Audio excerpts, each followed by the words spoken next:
I'm yours. Claire removes mask. Kyle's heart stops. Claire true identity. Holden is stunned. The autumn at Newman Enterprises started like any other, with the hum of phones, quiet murmurs of sidekicks, and the ever-present pressure of commercial power struggles swirling through the air, but nothing could have anticipated the explosive disclosure that was about to unfold. Claire, generally the quiet bystander in the chaotic lives of Genoa City's nobility, had been acting strangely over the once week, her grins slightly too rehearsed, her casual reflections concentrated with asymptomatic sharpness, and a nervous energy in her eyes that indeed Holden, her longtime confidant and mate in life, couldn't entirely read. As Holden walked into the office, awaiting another routine meeting, the atmosphere incontinently shifted. Claire's address was different, decisive, nearly recalcitrant, and the usual warmth between them was replaced by an electric pressure that made his heart pound with apprehension. Kyle, who had been sitting across the room agitating a marketing strategy with Victoria, noticed the change incontinently, his brow furrowing as he tasted that commodity monumental was about to be. Claire stood sluggishly, her president scraping vocally against the polished bottom, and in that moment, the usual hustle of the office sounded to fade, leaving only the three of them in a bubble of suspension. With a steadying breath that betrayed the storm of feelings behind her calm facade, Claire stepped toward Kyle and Holden, her eyes glinting with an intensity that made Kyle artificially take a step back, a cold shiver running down his chine. She reached up, hands pulsing slightly, and removed what had been, until that moment, the mask she had worn so convincingly for months, her smile shifting from polite to unguarded, her voice soft yet bent as she declared the words that would shatter the veritably foundation of the connections in that room. I'm yours. The simplicity of the protestation belied its seismic impact. For Kyle, it was as if time had firmed, his twinkle stalling as he reused the concession, his mind contending through every commerce, every touch, every rumored secret he'd participated with Claire, suddenly realizing that nothing had been exactly as it sounded. Holden, generally so composed, felt a surge of shock that left him shortly speechless. The woman he allowed. He knew, the mate he'd trusted implicitly, was revealing a side of herself he could no way have anticipated, a true identity that demanded acknowledgement and battle. The pressure between them was palpable, the room wobbling with implied questions, feeling so raw that indeed the walls sounded to absorb the weight of the moment. As Claire stepped closer, her eyes locking with Kyle's, the air sounded to crinkle with an admixture of fear, desire, and admiration. Kyle's mind reeled with recollections now reframed in a fully new light, every discussion they had ever had taking on a layered significance he'd no way noticed before. Holden, meanwhile, plodded to attune his feelings, torn between support for Claire's courage and a eating sense of treason, his mind whirling with the counter-accusations of her disclosure not just for him, but for the delicate web of connections in Genoa City. The office staff, who had been moping at a distance, could slightly comprehend the graveness of what was unfolding, bruiting nervously to each other, knowing that this disclosure would ripple through every corner of Newman Enterprises. As Claire spoke further, her voice steady and sincere, she revealed details of her retired identity, explaining the reasons behind her careful concealment, the fears that had kept her silent, and the love that had driven her conduct. Kyle, still firmed in unbelief, felt his heart contemporaneously break and swell as he realized that the woman he trusted, stressed, and respected in different capacities was now standing before him, fully exposed yet unwavering in her verity. Holden, scuffling with the shock, set up himself questioning everything he'd assumed, forced to defy the reality that people are no way completely who they appear to be, and that love, fidelity, and treason are frequently inseparably intertwined. The preceding moments were a delicate cotillion of emotion, Kyle trying to reuse his racing studies and pounding heart, Holden floundering to balance shock and support, and Claire standing resolute, the verity of her identity eventually free from the murk of secretiveness. Gashes hovered to unmask from Kyle's eyes as he realized that the person he allowed. He knew, the woman who had participated his life in fractions, had been carrying a whole retired world within her. Yet in this moment, completely revealed, she was nothing lower than extraordinary. Holden, though shaken, stepped forward cautiously, placing a conditional hand on her shoulder, a gesture of understanding and solidarity, as if to anchor both himself and her in the whirlwind of emotion girding them. The disclosure transferred shockwaves far beyond that single office news would inescapably reach the cognizance of Victoria, Kane, and indeed Victor himself, each poised to respond with their own blend of conspiracy, dubitation, and strategic computation, because in Genoa City, no secret exists in insulation, and Claire's unmasking would have consequences that gurgled across boardrooms, bedrooms, and family gatherings likewise. For Kyle, every cell in his body felt galvanized with confusion and craving. He wanted to run, to defy, to embrace, to question each at formally, and the incongruity left him paralyzed yet acutely apprehensive of the depth of his passions. Claire, seeing his fermentation, reached out, her hand brushing his, a silent gesture that spoke volumes of trust, vulnerability, and inarguable connection. Holden, watching the exchange, understood that this was a turning point, not just for Claire and Kyle, but for himself, and curve in the narrative of his life that would review alliances,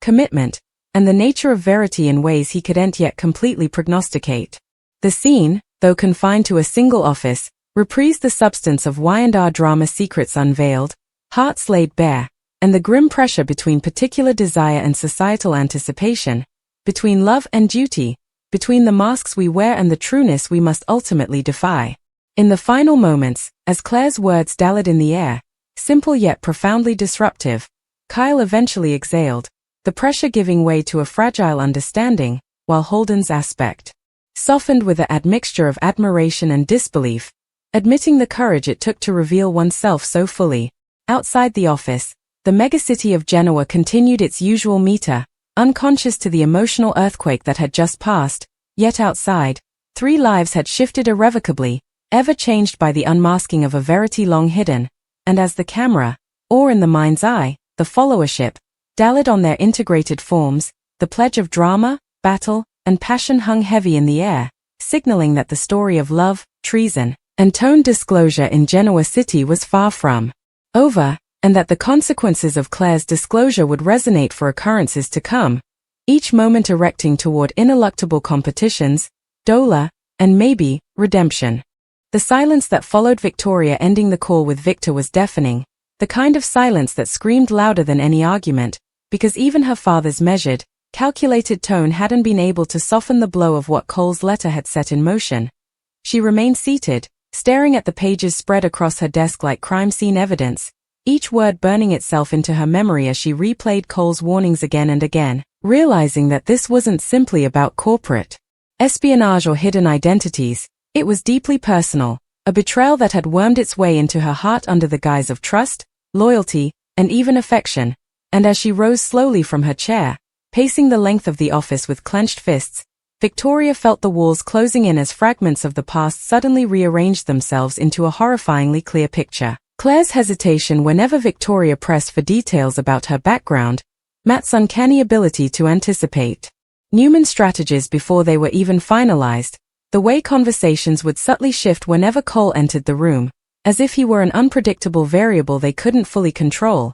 It all made sense now, and that realization hurt more than the lies themselves, because it meant she had been blind, not weak, not foolish, but emotionally compromised in a way she had never allowed herself to be before, and that vulnerability had been exploited with surgical precision. Cole's letter didn't just expose Claire and Matt's true identities, it laid bare a network of manipulation that extended far beyond them, hinting at alliances formed in secrecy, agendas designed to fracture the Newman family from the inside out. And as Victoria reread the section detailing Matt's real name and origins, her breath caught in her throat, because the truth wasn't merely shocking, it was devastating, revealing that Matt had ties to a long-buried Newman scandal Victor had paid millions to erase. Decades ago, a scandal involving stolen identities, offshore accounts, and a child believed to have died under mysterious circumstances, and suddenly the impossible became undeniable. Matt wasn't just an infiltrator. He was a ghost resurrected,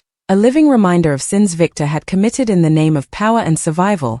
Meanwhile, Claire's revelation was no less explosive, her identity tied to a rival corporate dynasty thought dismantled years ago, her presence in Victoria's life a calculated insertion designed to gain emotional proximity before executing a long-term takedown. And the cruelty of that strategy cut deeper than any business betrayal ever could. Because Claire hadn't just pretended to be loyal, she had pretended to care, to understand, to stand beside Victoria during moments of weakness and doubt, and that emotional counterfeit left Victoria questioning every conversation, every shared secret, every moment of laughter that now felt like part of an elaborate con.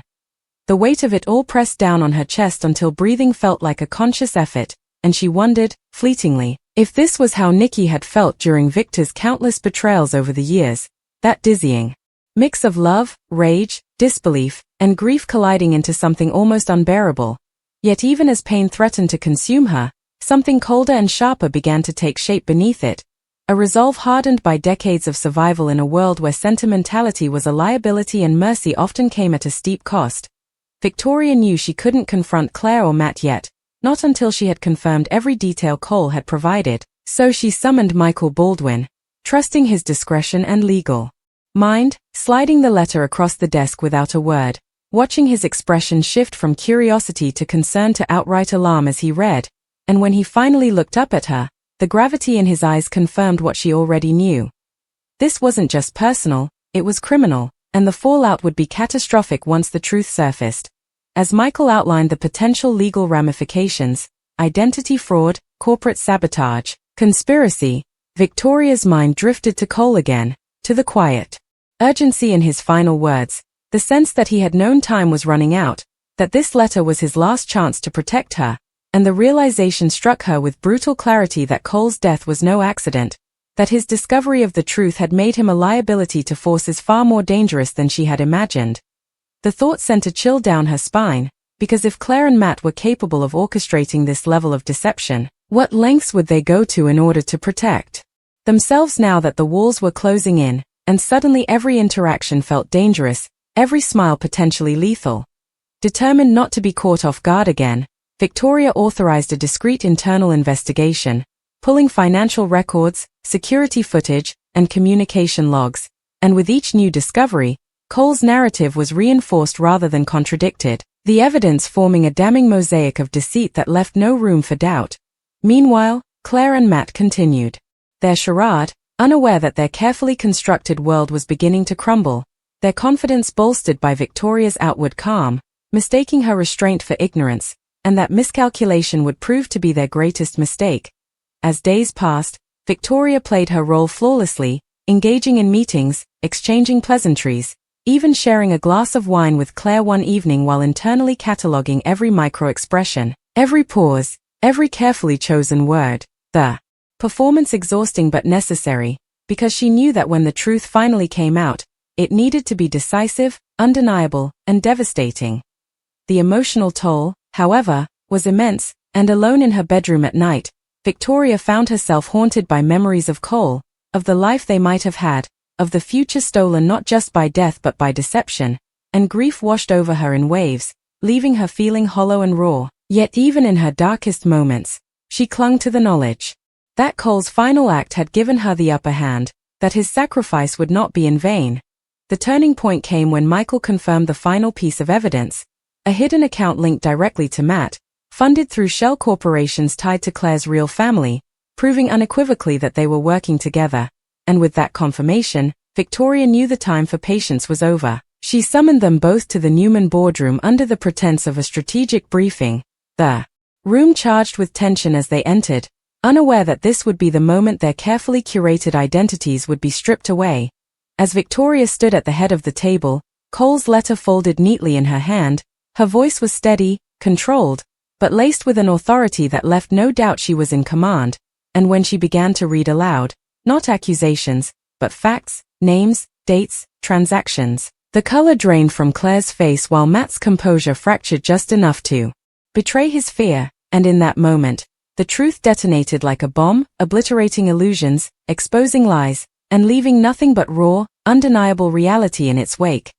Claire's protests rang hollow, Matt's justifications collapsing under the weight of evidence, and as Victoria revealed their true identities to the assembled witnesses, including Victor, Nikki, and key board members, the sense of reckoning was absolute, the consequences inescapable. Yet even as security escorted them out, their plans in ruins, Victoria felt no triumph, only a profound, aching sadness for what had been lost, trust, love, innocence she had never realized she still possessed. And as the doors closed behind them, she pressed Cole's letter to her chest, silently promising that his truth would stand, that his voice would not be silenced, and that no matter how deeply the betrayal cut, she would rise from it stronger, wiser, and more determined than ever. Because in Genoa City, survival wasn't just about power. It was about resilience, and Victoria Newman had just been forged anew in the fire of the most devastating truth she had ever faced. In the aftermath of Claire and Matt's removal from the Newman boardroom, the echoes of slammed doors and hushed gasps lingered like a toxic residue that refused to dissipate, and although Victoria maintained her composure in front of Victor, Nikki, and the stunned executives, the moment she was finally alone, the dam she had been holding back cracked just enough to let the pain seep through, not as tears but as a deep, bone-level exhaustion that settled into her chest and made her feel older than she ever had before, because exposing the truth had not brought relief, only the sobering realization that betrayal leaves scars even when justice is served.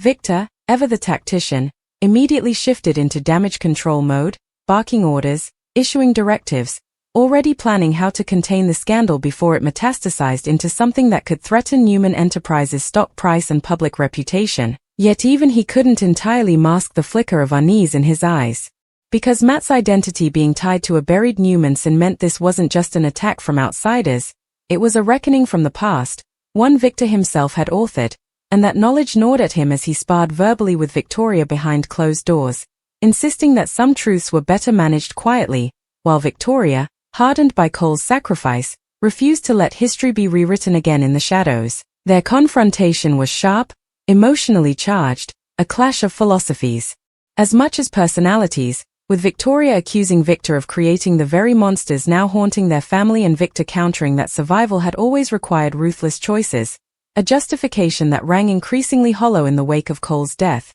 Meanwhile, word of the expose spread through Genoa City with lightning speed, whispers ricocheting from Crimson Lights to society to Chancellor Winter's executive suites, and as speculation mounted, Victoria became the epicenter of a storm she could neither escape nor fully control, each glance from acquaintances tinged with curiosity, pity, or thinly veiled judgment. And although she had long been accustomed to scrutiny, this felt different, more invasive, because it wasn't just her leadership being questioned, it was her judgment, her heart, her capacity to trust. Nikki tried to reach her in quieter moments, offering maternal comfort and hard-earned wisdom about surviving betrayal without losing oneself, but even Nikki's words couldn't fully penetrate the armor Victoria had instinctively reforged around herself, because allowing comfort now felt dangerously close to allowing weakness, and weakness had already cost her too much.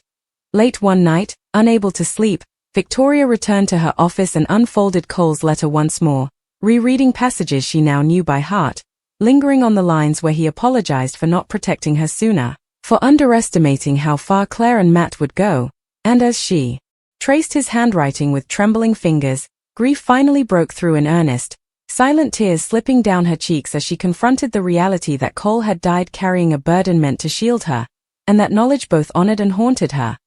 The next day brought another seismic shift when Michael confirmed law enforcement had reopened Cole's case. New evidence suggesting his death was no accident but the result of deliberate interference, a revelation that sent shockwaves through the Newman family and reignited Victoria's fury, because betrayal was one thing, murder another entirely, and the possibility that Claire and Matt's deception had escalated to lethal consequences transformed this from a corporate scandal into a moral abyss.